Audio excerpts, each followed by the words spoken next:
Hello guys, welcome back to my channel, Jenny C. Deos. I just want to share with you about the evolution of Disney princesses from Snow White to Frozen 2. Over the past almost century, Disney princesses have gone through quite a lot of much needed evolution.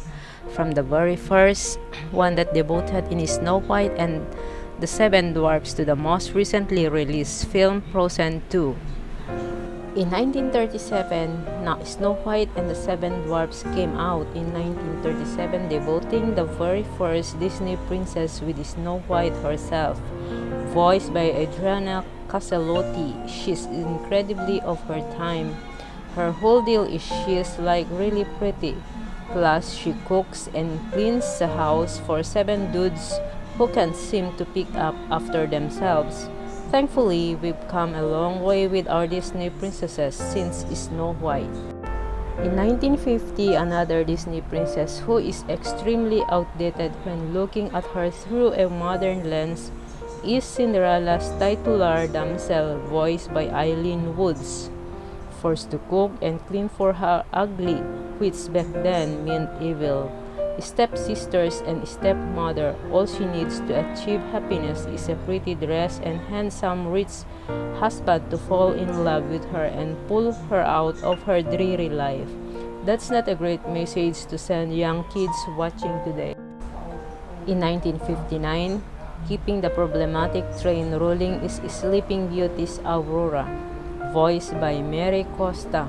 It doesn't get more yikes than a woman who is awoken from a cursed sleep by a non-consensual kiss.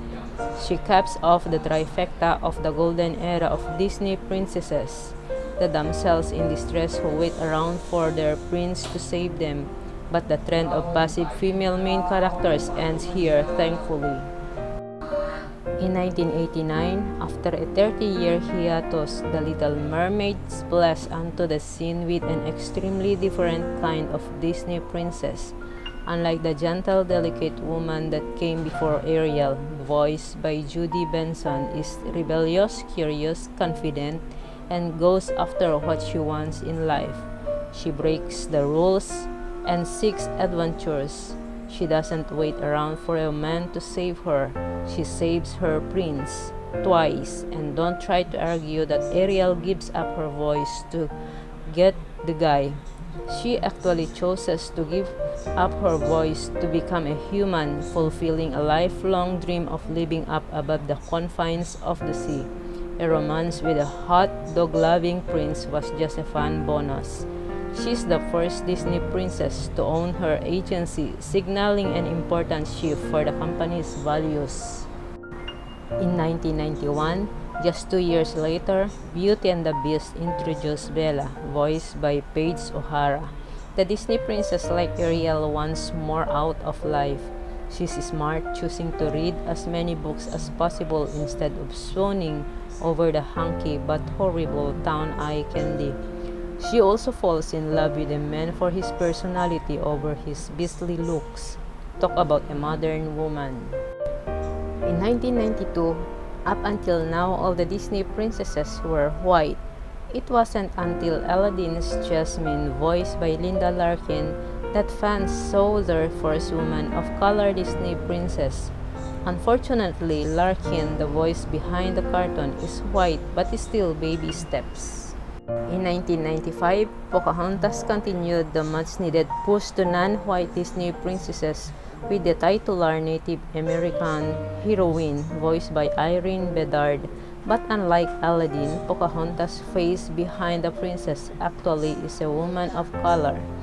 Bedard is one of the most well-known Native American actors. This was definitely a step in the right direction for Disney. Plus, Pocahontas is literally out here ending wars and pushing for acceptance no matter what your skin color is. In 1998, and the war-ending princesses don't stop there as Mulan came out a few years later. Voiced by Ming-Na Wen, Mulan battled and defeated the Huns and, more importantly, sexism, as she proved that a woman warrior is just as good if not better than men. In 2007, Enchanted marks the first live-action Disney princess, and while Amy Adams' naive, optimistic Giselle's way of thinking is more in line with the Disney princesses of the past, this rom-com subverts all those dated stereotypes and ideas brilliantly as Giselle gets a harsh but authentic dose of reality when she's exiled from her animated fairy tale world into live-action NYC. In 2009, The Princess and the Frog's Tiana, voiced by Annika Noni Rose, introduces Disney fans to a woman who would rather work hard, sometimes to the point of exhaustion, to achieve her dream rather than take any shortcuts or rely on a man to help her get there. But she also does the right thing, even when it's the hardest choice to make. There aren't many role models better than Tiana. In 2010, Disney took a classic fairy tale character like Rapunzel and modernized her for Tangled, voiced by Mandy Moore. She's another Disney princess who burst out of her comfort zone to seek a better life for herself. Plus, she outsmarted a con artist to get what she wants. Not bad for someone who had never been outside of her tower prison her entire young adult life. In 2012, if you want to see just how far Disney princesses have come since Snow White, just look at Brave, the young and hand-strong Merida, voiced by Kelly MacDonald, refuses to marry a prince, instead competing for her own hand in marriage, and her growth during the movie has nothing to do with finding love but rather mending her broken relationship with her mother. In 2012, Sarah Silverman's plucky young character is Disney's first Jewish princess, since it was revealed at the very end of Wreck-It Ralph that she was an actual princess instead of just a racer. She strives to race with all the other players despite her glitching putting her at a disadvantage, and in the end she embraces her glitching and turns her weakness into a strength. In 2013, both of the princesses in the first Frozen movie represent strong, positive modern traits. The real love story is between sisters Anna, voiced by Kristen Bell, and Elsa, Idina Menzel, rather than with a guy. Plus, Elsa learns to embrace her power rather than suppress or fearing what makes her special, giving us the power ballad that defined a decade. And with Frozen 2's release, these princesses continue to push Disney's value forward. In 2016, along with introducing acting singing phenom Auli'i Cravalho to the world, Moana also debuted a young princess who puts her own life on the line to save her people. She doesn't let fear or doubt stop her from doing the right thing, and she also doesn't let anyone get in her way, even if it's a legit demigod. In 2019, Princess Leia, while Star Wars Episode 4 A New Hope actually came out in 1977, introducing fierce Princess, now General Leia, to the world.